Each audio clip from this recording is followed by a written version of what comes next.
Chefe de Estado-Maior-General FFDTL, Tenente-General Falou Ratalaik, o subcomandante componente Sira, a fama naval em igualdade de gênero, o de halo educação cívica para soldado Sira.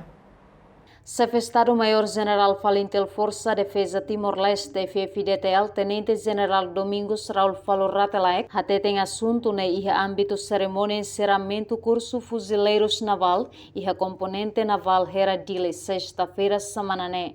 Ini asli komponen naval ma asli udah justiça ne agora é justiça marakli tribunal anda bolu ini lá tem tava saída ser bolu komponen naval marakli au usu ba comandante Sira usu ba afama naval linha au usu ba igualdade de gênero au usu ba saúde militar au usu ba justiça militar tu a educação cívica e tem buka aprendo minha comandante Sira e nós buka aprendo e minha família raci e nós buka aprende o terceiro que leva fogo educação baita para ita bele moris halal também moris ne so ita sai profissional leve dia ita tem hal mudança disciplinar ita na vida familiar.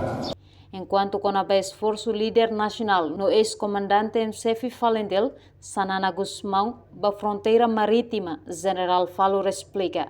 O esforço e também a liderança histórica, e também a comandante em chefe Falintel, e também a líder nacional, e também a abomana, halo com que e tahetan que tem a demarcação ali na fronteira marítima. A tudo que é território marítimo é bootliu e também território terrestre. A maneira investe é no componente naval. Componente naval, Estado investe lá só a ameaça, ator ameaça para a estabilidade nacional, internacional, regional, global. Ita forma ita instituição para afirma ita soberania. Ita tudo que aqui ita soberania marítima makidane. Ita ninya nai makidane. Amane minha lema e ima nai batasi. Reportagem Araza Vera, Televisão Timor-Post.